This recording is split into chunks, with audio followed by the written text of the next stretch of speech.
Anger over austerity sweeps across Europe. Millions of workers protest as labour unions raise concerns about growing social anxiety. But can the labour unions change the minds of Europe's political leaders? Or are they just making the economic crisis worse? This is Inside Story.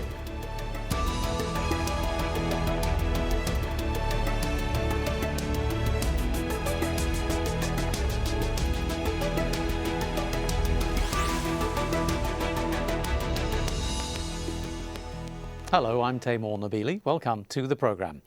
Now, it is the biggest coordinated response yet to the sweeping budget cuts that are being imposed in Europe's struggling economies. Labour unions have organised a day of action to urge Europe's leaders to abandon their austerity programmes. They say government cuts are causing rising poverty and people's frustration has now reached a peak. Well, about 40 trade union organisations from 23 countries took part in the Day of Action. It was called by the European Trade Union Confederation. The group says, quote, austerity is a total dead end and must be abandoned. Social protection and wages can no longer be sacrificed, unquote. It also added this is a social emergency and it's time to listen to what the citizens and the workers have to say and to change course. Well, there have been simultaneous strikes in 4 countries. Workers walked out in Spain, Portugal, Greece and Italy. But there were also demonstrations organised in France and in some eastern countries, including Poland, the Czech Republic, Slovenia and Romania. Organisers were also calling for solidarity with support pledged from Germany and Austria, Luxembourg and Switzerland, Scandinavian countries and the Netherlands. Well, Al Jazeera correspondents have been gauging the reaction in Athens, Madrid and Lisbon. Here in Athens, the European Day of Action marked by a 3-hour work stoppage called by private and public sector unions and a march to the city centre. But perhaps the impact less dramatic than in other major European cities or cities in southern Europe for the simple and sad reason that protests, work stoppages, strikes are such a regular, you'd have to say everyday occurrence in Greece now. That is in response to a collapse in living standards. The Greek economy began to contract towards the end of 2008. It's still shrinking, perhaps by as much as 1/4. Unemployment has risen to about 25% at the same time. Well, the unions who've organised this massive protest say that austerity simply isn't working. What the economy here in Spain needs is some injection of growth to get things moving again. The Conservative government of Mariano Rajoy is unlikely to heed their arguments. He is on a course, a path of austerity, tax increases alongside cuts in welfare, which of course have caused huge suffering amongst the public. He's had to agree a lot of this in return for a bailout of Spanish banks who were in deep trouble, and there is still the possibility that the Spanish government may have to ask for a full bailout from the European Union at some point. This is a country that is divided between anger and fear. Anger because a lot of people are taking part in the general strike. Airport workers, metro workers, hospital workers and school teachers are participating to a certain extent. But fear because a lot of people showed up for work, did not take part in the strike. They're afraid of losing some income. They're afraid of losing their jobs. Unemployment is over 16%, and the economic forecasts are for that number and the other economic indicators getting worse in the months to come and next year. So can these demonstrations and coordinated union action force Europe's leaders into a U-turn over austerity? To discuss the issue, I'm joined by 3 guests. In Athens, Vasilis Xenakis is International Secretary for the Supreme Administration of Public Employees Unions. In London, Anne Pettifor is Director of Prime, an economic think tank. She's also a Fellow at the New Economic Foundation. And also in London, Jonathan Isaby, Political Director of the Taxpayers Alliance. He's an advocate of lower tax and lower spending. Thank you all for being with us on the programme today. I just want to consider for a moment the idea of union power. And Anne, let me start with you, just as a random pick to begin with. Is there anything to the coordination of unions across Europe that might strike fear into the hearts of business or government? I think a great deal. I think that austerity is inciting unrest, if you like. I think the policies are achieving, maybe trying to achieve their goals of undermining the public sector and of weakening the trade union movement, but there is terrific resistance from the people of Europe. And I think that is, and there is also division, of course, the growing divergence within Europe between the rich north and the poorer south, the periphery. That has been exacerbated by the austerity policies. I think the leaders of Europe are inviting trouble in a very big way. Sure, I mean, there are plenty of things to be concerned about, but I'm just wondering whether, and Jonathan, maybe you weigh in on this, whether the actual coordination of all these unions across Europe is significant, because obviously people have blamed unions for problems for decades now. Do you think that they still have the same power and the same ability to generate fear as they once had?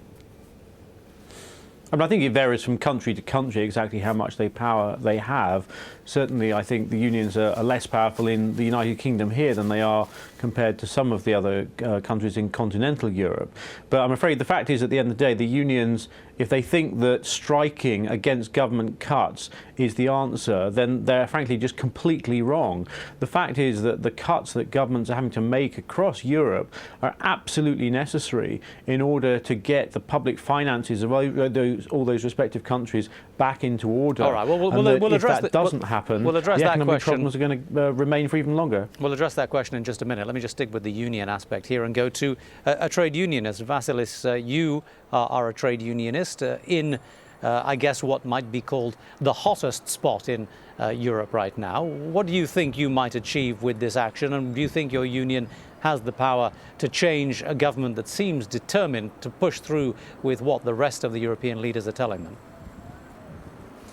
Well, first of all, allow me to say that we're not talking all the time about numbers and about economies, but we have also the right to speak about human beings. So in that way, that I have to say, and that my union have to say, is that for 3 years now, they are trying, they impose austerity measures in the society. Not balanced measures, but measures to the lowest parts of the society. So the result of all these austerity measures is to lead the country and to lead the society to the poverty. So if these are the targets of Troika, then it's okay. We will continue struggle against this policy. That we believe is that we have to fight, that we have to achieve a balanced program to go out of these austerity measures, to go out of this difficult situation, first for the country and second for the people, by balanced measures and balanced policy. So that's a big mistake to believe that with the third package of austerity measures that the Greek Parliament voted a couple of days ago, and they harmonized with austerity policy the new budget for 2013. Okay, that it's also. You say it's a mistake and you're calling for a more balanced approach, but you're not getting it. The government is committed to following the Troika. So what do you, your union, and the people of Greece intend to do about it?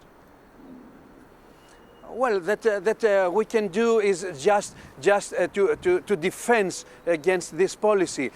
You know that in a democracy you have not so many tools to change the policy. That we have to do is just to call for our members, to call for the society to fight against this policy, to make the government to change the strategy. We have also at the same time we have also changed another way of reaction. We are in cooperation with our colleagues in other trade unions, for example in Mediterranean area, and we already started a struggle in a different way. So our Italian colleagues and our Cypriot colleagues was with us in our demonstrations in Thessaloniki. We continued in Rome. We participated in the big demonstration last month in Rome, right. and we will continue in that way, trying to show to to them that they have to quit from all these strange and austerity policy measures. All right, well, we've heard there from the voice of organised labour. Let's just hear a few words from people on the street. Our correspondents have given us a brief taste of what's been going on. But let's listen to a couple of comments that we've had ourselves from people on the streets of Europe about what is going on. We continue our battle to demand from the government that there is not a single layoff in the public sector.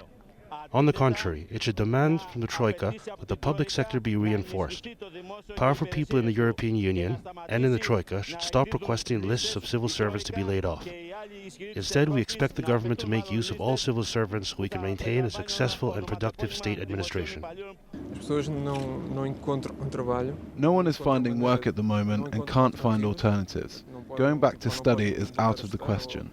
I really think that people are getting desperate because there is no way out of this situation.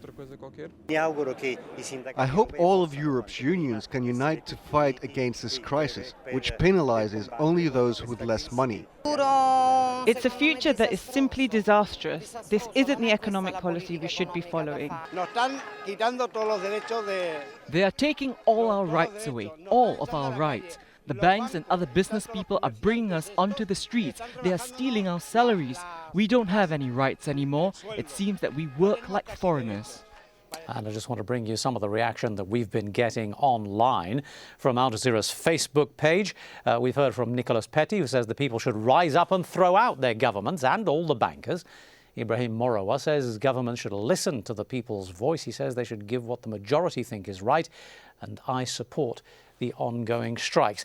Jonathan Isaby, those are just a few words from apparently rational people on the streets. But let's not forget that we've had a great deal of irrationality as well. We've had, in Greece in particular, the far right making their voice very strongly heard, and indeed the far left becoming much more popular amongst the voters. So I just want to put that against your earlier comment about, I guess, what you might call a technocratic approach to Europe's problems.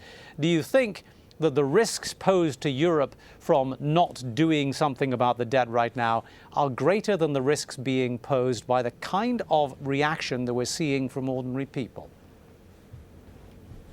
And the situation in Greece is desperately sad, and I think a lot of it comes about from the fact that Greece joined the euro when it frankly was not in a position to do so, and the rest of the European Union appears desperate to keep Greece in the euro at any cost, and indeed that cost is a very severe cost to the Greek people, and that's say desperately sad for them. And of course, Greece being the birthplace of democracy in ancient Greece, you now have a country that effectively its democratic government has been removed. Yes, it's being told what to do. But does it not worry you at all that, I mean, let's just take a look at what's been happening in the Middle East over the past 12 to 18 months. We've seen people finally standing up to the point where they've decided they've had enough of government policy. Are you not slightly worried that we might see that kind of action translating into Greece and perhaps beyond? Of course, that's a worry, but then, as I say, the fact that Greece is being forced to remain in the Eurozone is, I think, probably part of the problem here, and that, you know, if Greece were able to remove itself from the Eurozone, to have a transition out of it, and to sort out its own economy and its own economic problems on its own, rather than at the moment having it stay in artificially when it really shouldn't be, and effectively, you know, the people of Greece taking to the streets in order to demand more German money. Vasilis, is Greece being forced to stay in the Eurozone? Of course. We made so many sacrifices in the past, and we tried so hard to become members of Eurozone, and we are continue trying to stay in Eurozone. But that I have to mention as my last point is that okay, let's see what kind of Europe do we want in the future. Do we want a future living in an austerity kind of of life, or do we want that social model which was our dream, which was our vision in the past? What kind of Europe do we want? Do we want the Europe of the society, or do we want the people in which democracy will be less, and also on the other hand bankers will take over the management of Europe and Eurozone? That's the main question. What kind of Sorry to interrupt you, Vasilis. I just want to get Anne's perspective on this. I mean, do you think that the European leaders are concentrating too much on ideology and policy at the expense of real people? I think the problem in Europe, and it's not really a problem whether Greece is inside or outside, although that's a matter, the real problem is that there is a vast private sector debt crisis in Europe. The banks in Europe are in very deep trouble, and they are like parasites on the public sector, sucking resources, sucking guarantees, subsidies, cheap money out of the banking system and making the poor people pay. And if the Taxpayers Alliance had any integrity, it would be fighting against the way in which the banks are using taxpayer funds to subsidize their activities. And there's no change in the banking arrangements across Europe. There's no restructuring of those banks. There's no restructuring of the bank's debt. All there is an attempt to restructure societies in Europe. And what we'll get is what we're getting in Greece, which is Golden Dawn. We're going to get fascism. And this happened in Europe in the 1930s. We had austerity policies in Germany in the 1930s, while at the same time the bankers were free to come and go and do as they pleased in Europe in the 1930s, and we got fascism for that. Well, let's let Jonathan respond to that. We ought to be arguing against that and not destroying the public sector in the process. No, there are problems about the way the banking and the financial industry has been regulated over the last few years, and obviously that needs to be looked at. But the fact is, the fact is that burgeoning public sector and increasing debt for national governments is the last thing that we want to be doing now. We need to be getting public sector debt under control. Debt rising. But the public sector debt is rising because of the private banking crisis. If we didn't have a private banking crisis, public sector debt would not be rising. No, it's not. The public sector debt is rising because dealing with the private sector is really dishonest. Jonathan, go ahead. Governments in Europe are taking more and more taxpayers' money and spending more and more of that money. I'd like to hear what Jonathan's response is to that. As I say, the reason that public sector debt is rising is because governments, successive governments of all colours in different countries have been spending, borrowing when they could not afford to do so. And that spending has got out of control. And it's why so many countries face such a dire economic situation today. But that's the consequence of a private banking crisis. They've been spending to bail out the private sector. And why isn't the Taxpayers Alliance going after the private sector's draining of the resources from the public sector? Why are you attacking the public sector? It's dishonest. Let me ask Vasilis to weigh in on this. Do you think, Vasilis, are these the parameters that you think apply to Greece? Well. Everybody can accuse public sector. Everybody in each country can accuse public sector for everything, but it's not correct. It's not true. The economy is not only the public sector. The same situation in our country. The private sector is also in the same situation. We don't want to be between public sector or between private sector. That we want to say is that we want to save the economy. And let me say that it's not a project only for Greece. This project is exactly for other countries also. All other countries have the same problems with the public sector. And what is correct and what is that we want? We want to destroy the public sector. We want to destroy anything we want to destroy the social rights. We want to destroy the social model. Is anybody who believes that it's not necessary anymore to have of course, in a good limit, public sector? I think and I believe that we need a balance, and we need a balance in all this. So I think that we have to do now is to finish with this austerity policy, and then we have to review what we want in Europe, in Eurozone, in European Union. That's the main fact. And we will open the discussion. We will open this discussion in trade unions, and we will continue to discuss with other colleagues in other countries.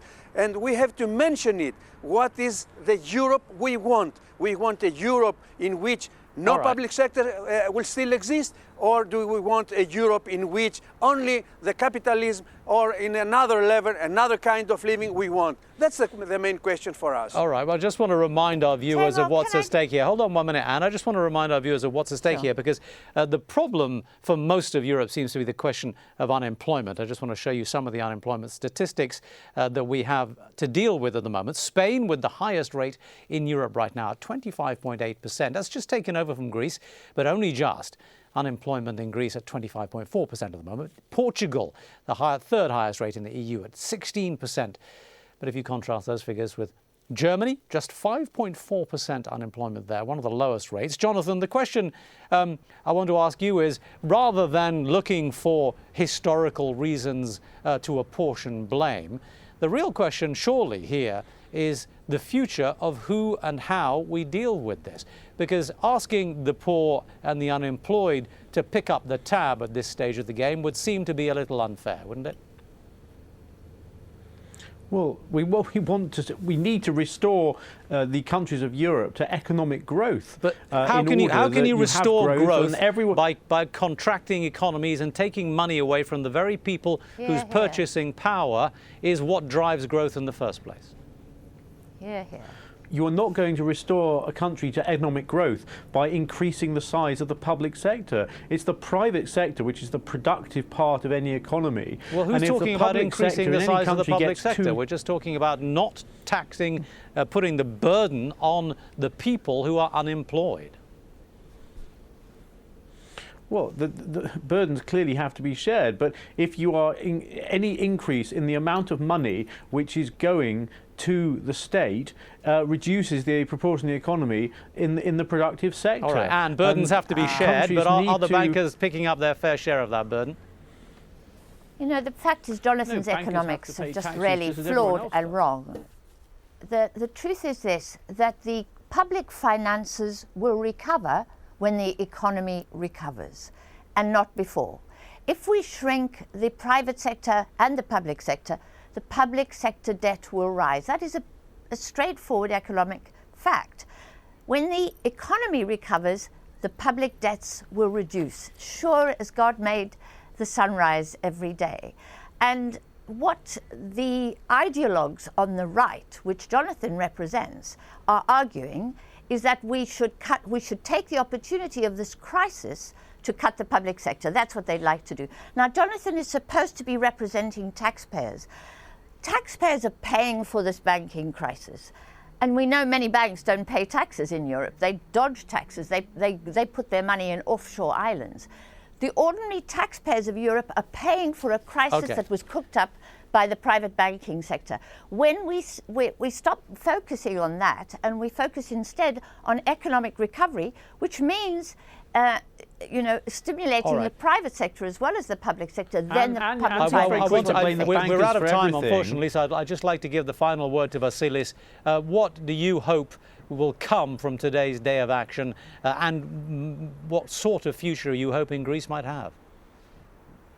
Can I say what we didn't have 3 years now when Troika, let me use this word, when Troika imposed their policy, that we didn't see any growth, we didn't see any development in any action, in any sector.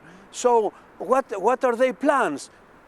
That we see in the future, in the close future, with this austerity policy, that we see with this budget for 2013, is that we will continue in a deep recession, that we won't see better days. That is correct for us, and we know it, and that's why we are trying to open a new discussion, to find other ways to get out of the crisis. With this policy, but they know exactly what they are trying to impose in our country. So that's why you can see us every day demonstrating. That's why you see us every day have organized other activities. But maybe sometimes we act too much. But that we want is to mention that it's a new discussion which must be open for the future for our country. All right, and there we will have to leave it. Vasilis Xenakis, thank you from Athens. Also joining us today on the programme were Jonathan Isaby and Anne Pettifer, both of them in London. And thank you for joining us on this edition of Inside Story. We always welcome your feedback. Our email is insidestory@aljazeera.net. Thanks for watching. It's goodbye for now.